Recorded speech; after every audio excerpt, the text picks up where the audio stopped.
Hey, happy Monday. It's good to have you here for our daily devotional time as we continue going through the book A View from the Zoo by Gary Richmond. He worked in the LA Zoo in the 60s and 70s, and hopefully you've been enjoying these little devotional stories that he puts together. This chapter is called I Never Realized, and it comes with a picture. So there's the picture, and let's get started. The arrival of a new rhinoceros at the Los Angeles Zoo turned out to be one of the most meaningful spiritual events in my life. Let me tell you about it. One of the goals of a modern zoo is reproduction, especially of rare animals. The goal could not be realized with our black rhino collection because we owned only one male, Arthur. King Arthur, was a young, robust, jaunty, temperamental male, but he needed a lady. We came through in a big way by our purchase of Lady Twinkletoes, a dark, elusive beauty who pulsated with a rhino charm. She arrived at the zoo in a crate so large it could not be driven to the back of the exhibit because of the high bridges and tunnels that were part of the back road system. So, the decision was made to lift the crate into the front of the exhibit with a large crane that stood waiting for her arrival. When she did arrive, it was clear she was very upset. On the same day, she had been taken from the cargo hold of a ship in her crate, lifted onto a truck, and driven 40 miles over the Los Angeles freeway system to the zoo. The variety of smells, sounds, and shadows had taken their toll on an animal that is extremely subject to fear and anxiety. She was feeling progressively more trapped by the crate, and she wanted out now. We knew this because she was frequently ramming the door of the massive crate so hard that we heard cracking and noticed splintering around the hinges. The order was shouted to hurry it up with the steel cables. There was a frenzy of activity as the cables were bolted together and attached to the giant hook at the end of the crane's cable. "Lift away!" The crate began to rise amidst hurrahs and the diesel roar that thundered from the crane. Billows of smoke belched forth from an engine that obviously needed more maintenance. Inside the crate, Lady Twinkletoes had long since reached her stress limit. She was possessed by terror, and in her mind, her life was on the line. Her very survival was in question.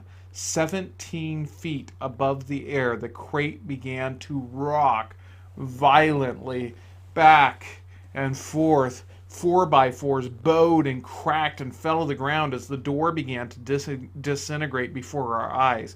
The crane operator swung the crate into position as quickly as possible, while the rhino, with incredible strength, blasted the last vestiges of the door off its hinges.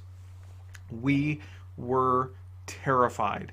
If she attempted to jump from that height, she would be crushed and killed by her own weight. Rhinos see very poorly, and she stared downward without the focus or intelligence to interpret her circumstances.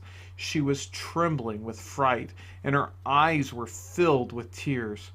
10 feet, 8 feet, 6 feet, 4 feet, still 4 feet above the ground, Lady Twinkletoes opted for freedom. She fell with a sickening thud, and we waited. With bated breath and clenched teeth, hoping she'd be able to get up. She snorted and struggled successfully to a standing position. Her body was trembling violently, with colossal fear, the kind that produces rage.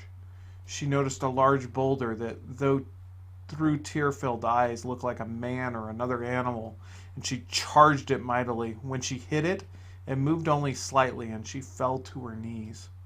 Staggering again to her feet, she noticed another boulder and charged it. Again, the impact brought her to her knees. This time she got up a little more slowly. Then the most amazing thing happened. Her whole body began to glisten red in the morning sun. She seemed to be perspiring great drops of blood from every pore in her body. I turned to the veterinarian and exclaimed, "Doctor, what's going on? I've never seen anything like this before."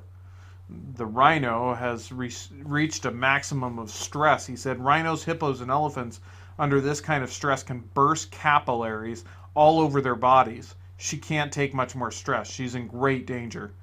We were all glad when she stopped her awesome displays of fear and rage and began to calm down.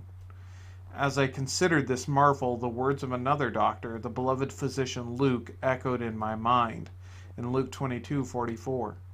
And being in agony, Jesus prayed more earnestly, and his sweat became like great drops of blood falling down upon the ground. I thought, Lord, I never realized, I never dreamed that you knew about stress in this way.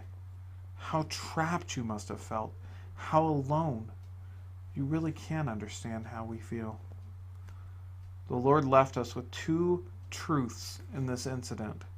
It is good to reach out to friends during times of great stress, but when they don't come through, God is always sufficient. He will get us through. Jesus is into stress management. We read in Matthew 11:28 through 30, "Come to me, all who labor and are heavy laden, and I will give you rest. Take my yoke upon you and learn from me, for I am gentle and lowly in heart, and you will find rest for your souls, for my yoke is easy and my burden is light." Are you stressed? Take it to the counselor first. Jesus understands. And that's the end of our devotion for the day. Go ahead and leave in the comments maybe what's going on in your life, how we can be praying for you, especially if you're experiencing a lot of stress right now.